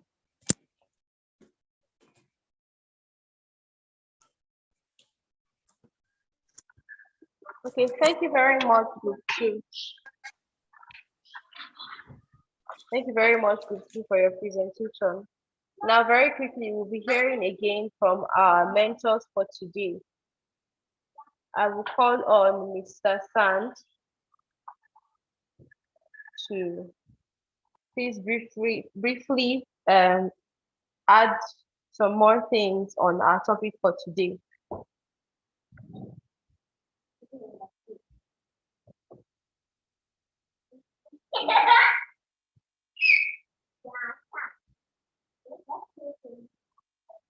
Mr. Sand, please, you have 7 minutes.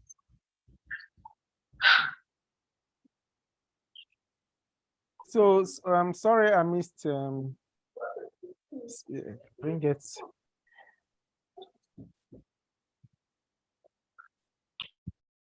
Thank you very much. That was more, more detail in the presentation. So I will start first with Group 1. Thank you for giving us a deeper explanation, starting from the traditional knowledge aspect that you narrated.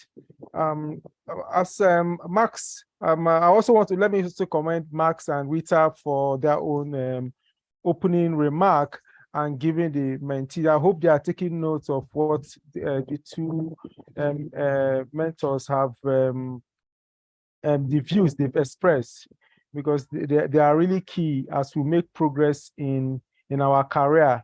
Traditional knowledge, it is okay that that is one of our strength, even while it's an advanced aspect of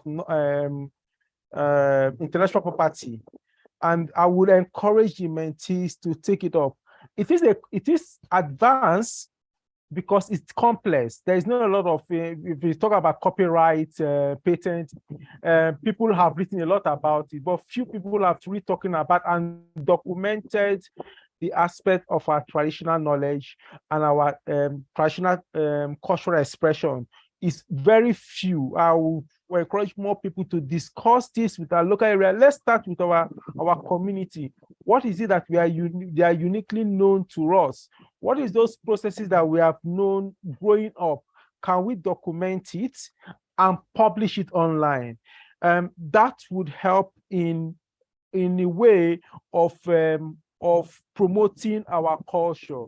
It's not enough to just read what other people have said. Let's also add to the knowledge.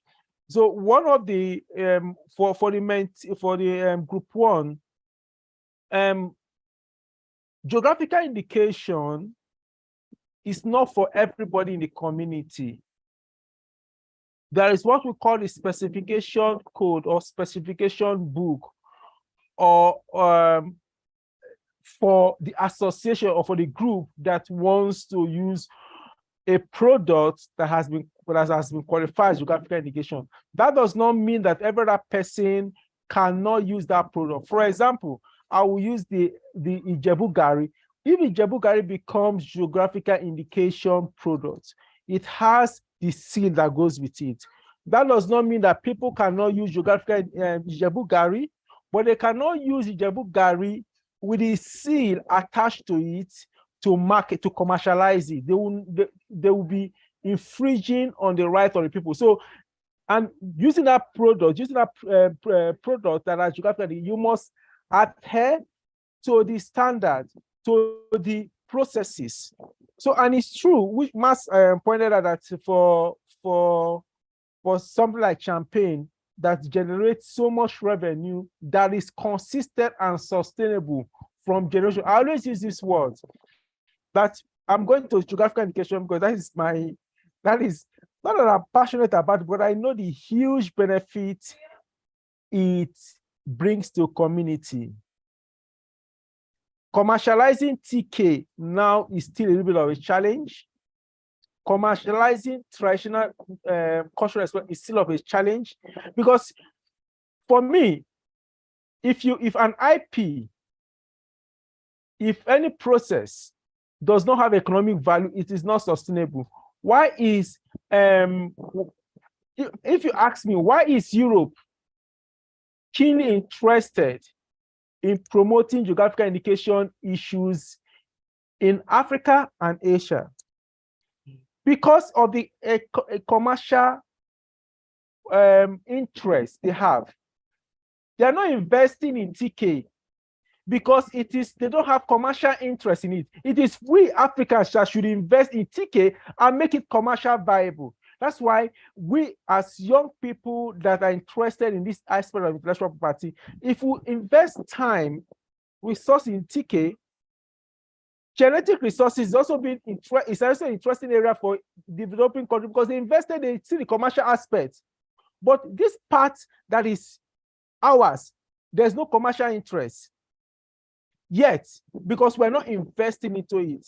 I want to encourage us that we are starting, it's a viable area that we can develop. So GI is already a little bit advanced because Europe have the commercial interest. They know if we have an enabling environment for GI in Nigeria and most African countries, that polarized GI will be flooded here. Currently, it comes in, but it has restrictions. So there are people counterfeiting their products. That's why they have to do everything they can to protect it. Do you understand? So enforceability, we can't enforce anything as far as GI is concerned in Nigeria. Although we have collective mark, but it has its limitation. We have trademark, it has its limitation. A generic system is the key way to even protect our TK, our TCE, our genetic resources is a generic system. Our plant variety is a generic system. Because these are unique areas of IP. For group 2, well presented, well articulated. I will also advise in subsequent meetings, if you know you're going to make presentation, speak with the moderator on time. So you do a dry run, so you know when to pull in the app and everything. I know this is a digital age. Our phone is our system. Our phone is our laptop, our ATM, our everything. And there is no way you can even mute the data because if you mute it, you'll not be able to access your presentation. But if you have time to make presentation, do a dry run. You know when it is, so it makes you more organized. And again, I want to also say, because as I said, let me also refer back to my first my first adage. If you point at the wrongs from inside the house, so when you go out, your family member showcase its best. So it brings back honor to himself and honor to the family. You see, when a platform like this is created and they ask who gives, people should express their experience because the moderator gave an opportunity for us to say how we feel. Nobody raised their hand.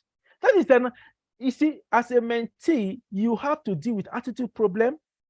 You have to have a progressive mind. Any opportunity given to you to speak, you take the opportunity. Even when you speak wrong, even when you don't even speak the right thing, you'll be corrected so that when you have opportunity next time, you will do better.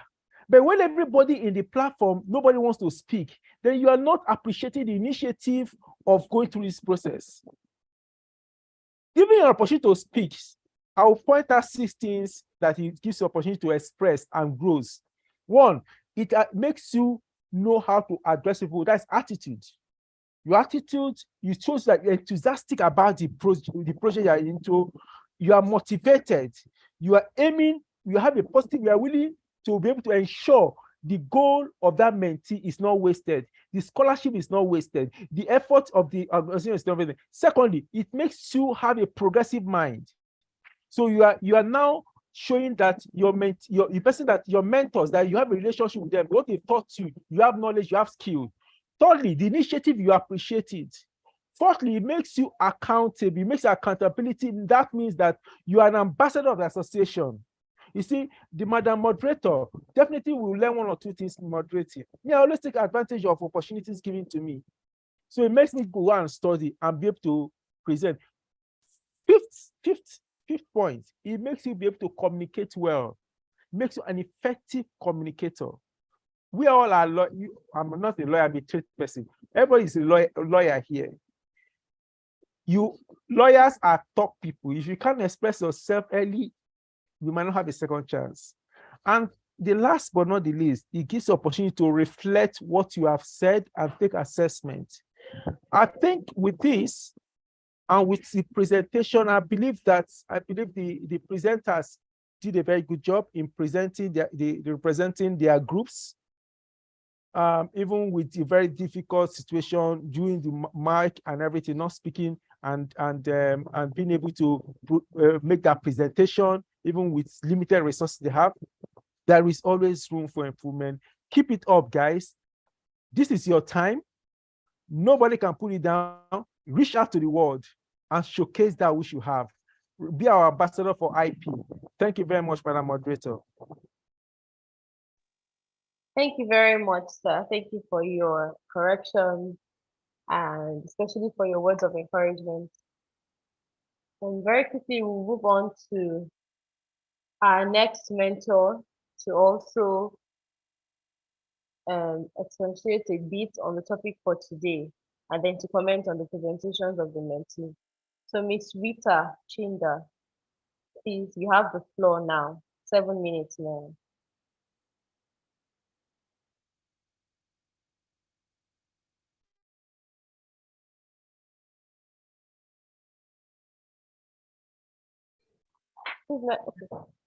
Can you guys see me? I can't see myself. My battery is low.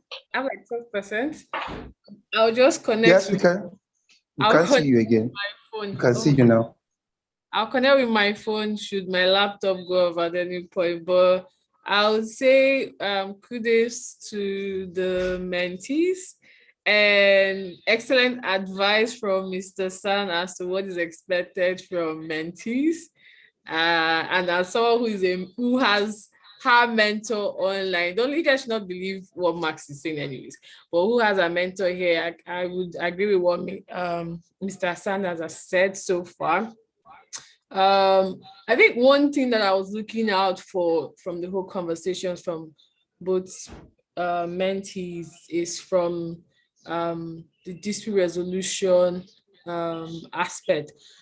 If disputes arise, because if you paid attention, I mentioned 2 cases where dispute arose and parties settled out of court. So I expected that in the course of your presentation, even if it wasn't included, you'd have used that as a closing stating that we may not really have the right structures right now, but you would advise that certain policies be put in place for this uncommon type of IP, and that gives Africans and Nigerians an opportunity to set up our own standard when it comes to resolving this kind of dispute that come out from this unpopular type of IPs, TK, TCEs, GR, GI, and what's the last one now?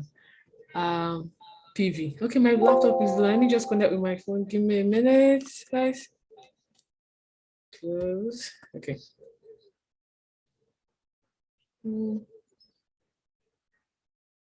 So I already joined in my phone. I'm just trying to log in and see.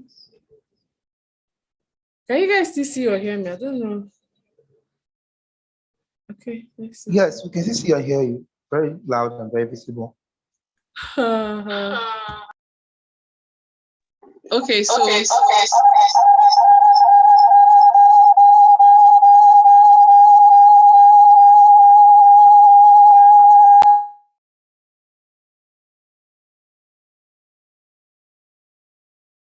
okay, sorry about that. So I was saying that one thing I think you guys should have talked more on, other than discussing the topic, was to talk about how you can resolve those disputes, especially when you know how sensitive indigenous people can be sometimes when they want to share information. Is there like an internal dispute resolution mechanism or a regional dispute resolution mechanism, or is there an international dispute resolution mechanism that we can adopt? And what are the prospects of the AFCFTA agreement in terms of these unpopular types of IP? So that's what I was actually looking forward to, because I know sometimes when you're doing presentation, you don't necessarily have to put everything there. So it's expected that you just put out pointers, and then you build up from those conversations when you are actually doing your presentation. What else? I think again that there's a need for us to also engage IPOs, as the intellectual property offices, within your jurisdiction. I don't know how many non-Nigerians are on this platform, but have that conversation as to how we can start putting out either policies or regulations or rules or law, interact with the people themselves, find out what they really want, and also help or guide them into creating that structure that protects the GIs, the TKs, the TCs, figure out what elements can actually be monetized, what elements would actually enhance our economy and also the region as well. So I think that's basically it from my end. I'm looking forward to Mark's contribution. And thanks to Mr. Sand for his contribution. I learned a lot from everything that I seen. Yeah, thank you guys. Thank you very much, Ms. Rita, for your contribution as well. We've also learned a lot from you. And moving on to our final mentor for today, Mr. Max. Please, you have 7 minutes to just add to what the mentees and the other mentors have said. Thank you again, Shobowale. It's been privilege to be, and I thank both groups, the presenters. I see it's not an easy area, but I see your effort, and it's well appreciated getting into some of these very complex and technical areas, and not the most sexy and attractive areas of IP law. It's not what most people would want to spend their time looking at. So I found a few things interesting about the presentation. So group one, I really loved your slide that talked about the positive and the defensive aspects of protecting this IP, because I think sometimes people fail to realize that IP actually is both a shield and a sword. So there are times where you use IP only defensively, and times when you use them where you actually use it offensively, but not offensive in a negative sense. But I think people are usually stuck on the defensive side. So people just know that, look, if somebody infringes on my IP, I'll sue them to get an order, to get damages and all that. But people forget that even more important is the use of IP to gain revenue. So that's using IP, IP in a positive sense. So Gopal mentioned, that communities can use, TK and TCEs as a basis to, grant license to people to use their unique expressions, and then, they can get some payment in return. So I think it's always important to have that at the back of our minds that, as an IP practitioner, you're not only out there to just protect or to defend your client's IP right. There are times where you're also out there to help your client advise on how to commercialize their IP right through licensing, through creating franchise agreements, for instance, and then even if you're advising a community, for instance, their IP right has been infringed, necessity is not just about defense, but it's about why don't we approach the people infringing on IP right, say, look, come and get a license from us. We are not stopping you from using it, get a license from us. So The only time I ever got close to making money from TCE is there's actually a drama that runs on DSTV, and it's based on the traditional cultural expressions of my place, of where I'm from in Benue State. So when I said I tried to write to our traditional council to say, look, this program going on, are you guys aware of it? Have you entered into an agreement with them? Where, because apart from wanting to even make money from that program, you also ought to have some custodial role to avoid them painting your custom in negative light. So you need to have some level of control. Unfortunately, when I tried to do that, we lost our paramount ruler. There's a new one now. I've just not had time to do that, but because of this session today, I'll try to devote some time when next I go back home to see if I could meet with them and ask them, if they want to open a channel of communication and engage with the producers of that particular series and ensure that our custom is showcased in the best possible light. And then there's some level of benefit also flows back to the community since you are projecting what essentially is communal property. So I really enjoyed that part that you put both the positive and the defensive side as well.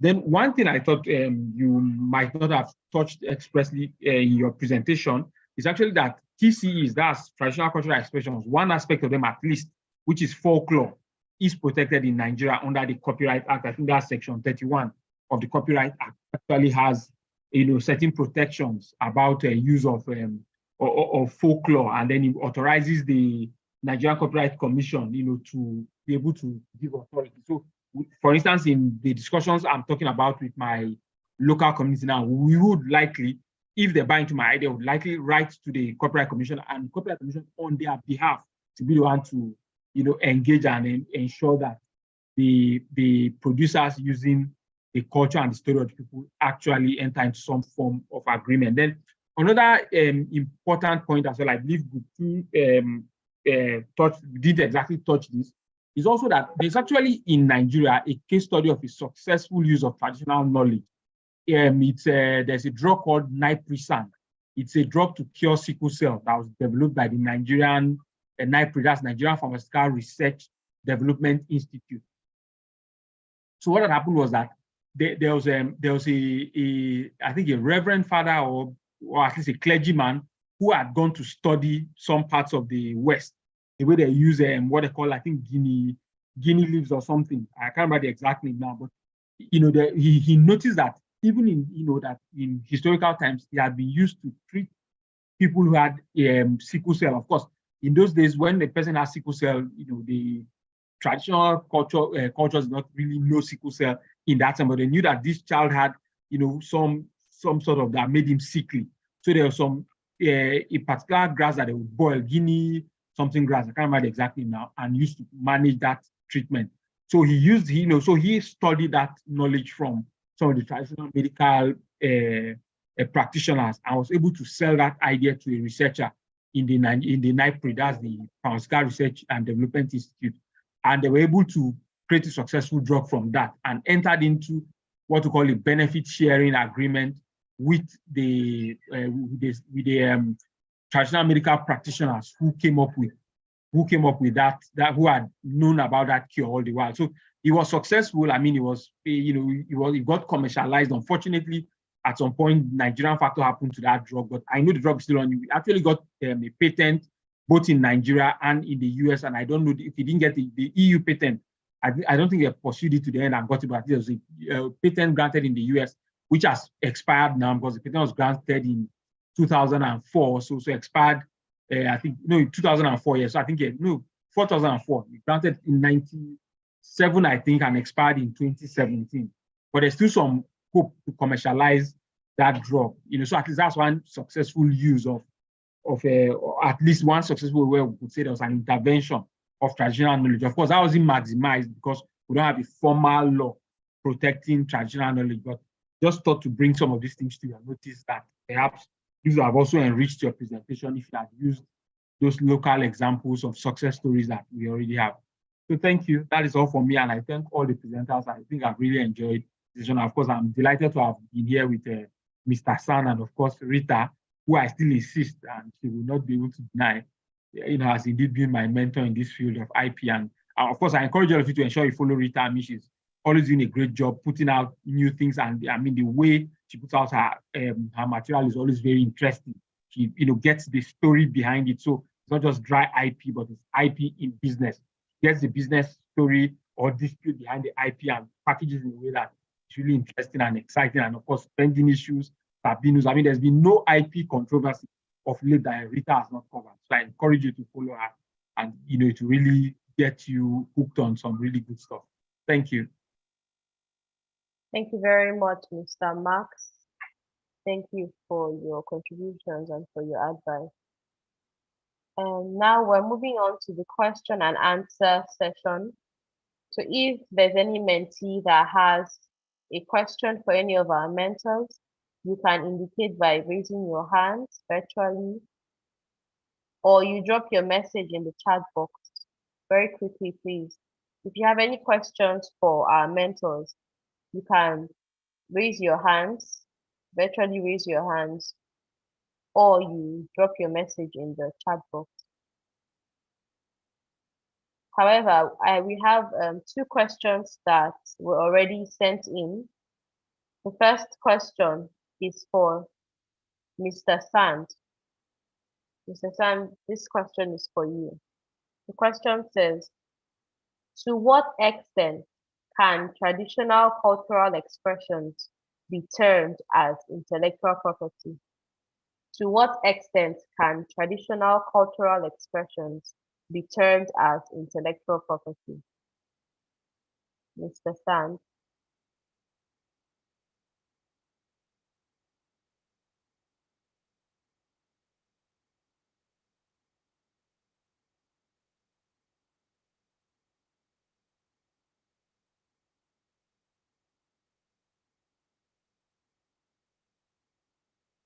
I don't think. Please confirm that you can hear me. I can hear you. Yes, please, can you hear? Okay. Okay, thank you. I don't think Mr. Sand is available right now. So I'll go on to the second question. The second question is for Ms. Rita and Mr. Max. Hello. The question. Hello. Hello. Hello. Okay, Mr. Sand. Yes. Mr. Sand, You were saying something. Yes, sir. There's a question for you, sir. I'll read it out again. Okay, go ahead, please. Yes, sir. The question says, to what extent can traditional cultural expressions be termed as intellectual property? Okay, so traditional cultural expression, of course, is a form of knowledge. There is creativity that goes with it. It's a people way of life, and it has been transmitted from one generation to the other. So in one of the stuff that is traditional, that one can consider as traditional cultural expression is music, our dance, our art, our folklore. These are intellectual property assets, and they can be protected. Because although it has been a debate over the years, because in Africa we don't really document some of our artworks, we don't document our dancing styles, but our artwork, people document it. People create ideas. Our music are not written anywhere. They don't. Most times, like when we're growing up, we have this traditional music that we sang, but no one has documented and taken ownership from it. So if the community can come in now to the extent that the community can recognize that this is an asset for them, a family can recognize that this artwork is from them, it can be protected. Currently, we have the copyright bill law that protects our music. So if it's traditional, that is known to a community or to a group, yes, it can be protected. So provided it falls within this, it can be documented. You can take ownership. The community can take ownership. Individual can take ownership. Yes, it can be protected. I think I'm not sure now. There's also this issue. I don't know how we're going to connect it there. The United Nations. This might be done. Okay. So United Nations Declaration on Rights to Indigenous People. I think it does recognize that the people can protect and develop their cultural heritage, which is the TCE. So our cultural heritage can be, but we must take that pain of documenting it. By just saying it that my people used to do it, it will not count. So moving it, I'm saying in essence that what I'm saying in essence that we must learn as a people to start documenting, putting things in writing. It's not enough to just say that, oh, my great-great-grandfather did it. For example, if I may say, make reference, because we've not done any study on TCE, I think it's something that we have to explore this year. To even go around and ask people, what is the cultural expression that you have as a community that has been handed down from generations? So we start documenting them. I say this because for GI, we have done some work. We go to communities. Say, for example, we went to a father community. We said, how long have you people known this rice called Ofada rice? So it started years before the Second World War. Where did it come from? Oh, it came from some people coming from Southern America and documenting. So we start documenting it. They might not be right, but when you speak to 2, 3, 4 people, community that make reference to that source, then you know that it is right. So to what extent can traditional cultural expression become an IP? If it's music related, if it's art, and it can be documented, and the promoter can take ownership. I think from there you can start considering as intellectual property rights. But that documentation is really important. And we can as well rely on the United Nations Declaration on the rights of indigenous people to recognize that they can maintain, protect, and develop their cultural heritage. We can lay claim to that. I don't know if I answered the question because my network, I have to turn off to a different data. Can everyone hear me all right? Yes, sir. Yes, sir. Okay. Thank you very much. Thank you very much for your answer, sir. Okay, thank you. Yes. So the Any next other question question for me? No, sir, none for now, sir. Okay. Okay. The next question we have is for Mr. Marks and Ms. Rita. The question says,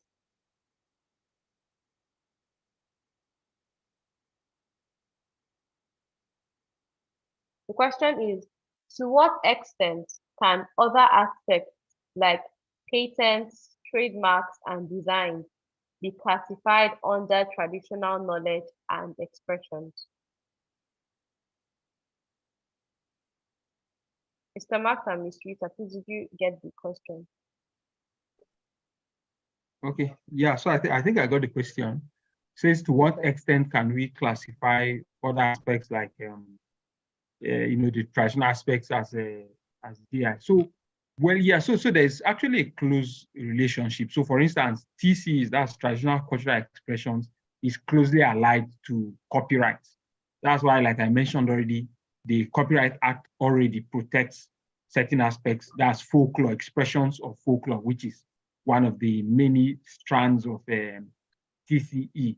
So you could see that there's a direct connection between copyrights and TCEs, essentially because TCEs are, also talk about the expressions of human, ingenuity that typically speak towards entertainment of, the man. So it's just like musical works are protected under copyright. Some folklore expressions are also musical works. Of course, the only challenge that arises with TCEs is that regular copyright, of course, is counts for its protection from when it is created, and then the protection actually expires typically for an individual 70 years after the person is dead. So the question in folk expressions of folklore will now be, who really is the author of that copyright, or the copyright in expression of folklore? Because maybe this is a song that has been sung 200 years in that community. So how do you really trace and say, it was the person who actually composed this expression of folklore? Or sometimes it could be storytelling, tales by moonlight, for instance. So that's where some challenges come in. And then, so the question with TCs will now be, how long are they supposed to last? When do we count them from, and how long do they last? So that's one area where the law needs to be clear, and that's why it's good to have a specific law on TCEs that should make it clear that when it comes to things like TCEs, there's no expiration date because they are communally owned. So as long as that community is still in existence, that protection should subsist. For traditional knowledge, some traditional knowledge actually falls within the purview of patents because sometimes they are, inventions in that sense that actually solve some technical problems. So classic example is that patents, for instance, is very active in the pharmaceutical industry. So TCE, traditional knowledge also, in a sense, one arm of traditional knowledge actually is about traditional cure, traditional remedies. But again, the same question arises. Patents only last for 20 years. So how long should the protection for traditional knowledge last? My argument again would be the same thing I've said before, that traditional knowledge should, the protection should last forever as long as that community exists. Because what the protection is about necessarily is not just about the fact that that community is entitled to a patent, but it's more like the fact that that community has known about that cure means that no new inventor can come up and claim to now say, look, I'm the one who discovered this particular drug, when the community has always known about that drug and has always used it. So that should become a basis to challenge the patent, any attempt by a pharmaceutical company to patent that particular genetic material that had been known and used in that community for a long time. Of course, the higher level of it should also be that sometimes the inventor is building on the traditional knowledge that has been known in terms of that traditional remedy. Is maybe finding a way to stabilize the dosage of that drug to make it safer and all of that. So the question at that point should not be fine. You are building on existing knowledge or existing IP, then you should at least have some license or some agreement with that community to share the benefits that have come from your commercialization of that new invention. So yes, so there's some sort of linkages between these traditional IP forms and some of these new areas that was spoken about today. Thank you. Okay, thank you very much, Mr. Mark. And over to you, Mr. The same question. I think Max has already covered everything, and that's what the mentor is supposed to do. So I'll just take hints from him. So my answer will start from let's see now. So my answer will start from the eligibility requirements. So you mentioned patent, trademark, and design right. And we know that all of these IP mechanism has different eligibility requirements. So if you tally that together with TCE, what is the requirements or eligibility requirement for a TCE? Do we have that? Not necessarily. We just have a list of what qualifies as a TCE or a TK first. Then we go straight into registration process. At this moment, you may not really want to register TCE because, just like Max had pointed out, you wouldn't want the term of duration to elapse and then get into the public domain. That defeats the whole purpose of preserving the cultural knowledge and information that are peculiar to the indigenous people. Maybe what might end up working out is to explore like a multi-layered IP mechanism. So you're going to have to think outside the box and be very strategic. So other than exploring patents, trademark, and design, why don't we have like a traditional cultural expression / provision where you insert like a trade secret strategy for preserving those indigenous work that are peculiar to a particular region. I think that's it for me, but I think like I said, the conversation needs to be had. We also need to be very cautious as to who has access to those information and make emphasis on the fact that we wouldn't want cultural information to get into the public domain, because once it gets into the public domain, it can be monopolized by the developed countries. I know conversations have been had as to whether TCEs or TKs should have like a timeline for protection, just like every other type of IP, like the copyright, the patent, the trademark, and design right.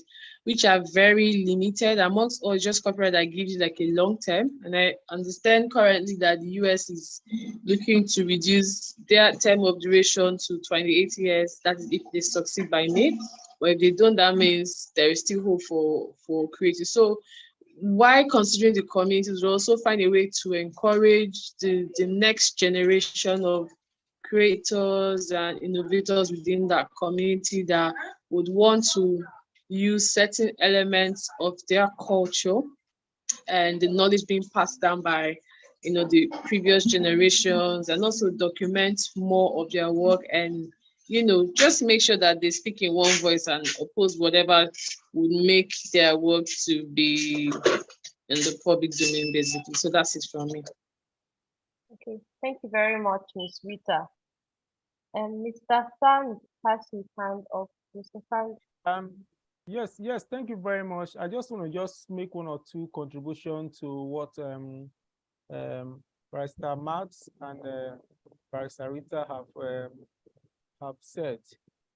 In terms of duration, I think it's something that Africa has to, in this case, Nigeria, if we are putting laws in place, the time duration should not be there. So because it's a culture of the people. So you and if you take that, if you say it's going to be 5 years, 5 years for who? Something that's handed down from generation before me and has been around for 100 years. You want me to protect for 5 years and some other person take it away from me? No. And the other part that I also want to, I think in our laws, that's why the civil general system is important for TC. It's okay now, copyright covers the folklore and some part of the music, but we must have a special law for it beyond the copyright, because it is our stuff. Let's not use what the international community used to define our rules, our culture, define their own to domesticate it here. Let's define our own. I think the time duration should be forever. If it can be traced to that community, the community owns it. So whoever wants to take any license or want to benefit from it has to approach the community. Secondly, in terms of keeping it to ourselves or keeping it secret, then it's not going to be sustainable. What am I keeping my artwork for if I can't showcase it for the world to pay to come and see it? What am I keeping my folklore for if people cannot pay to come and listen to it or benefit from it? It's for first thing is for me to license it, take ownership, for people to know this is where it's coming from, then make it public.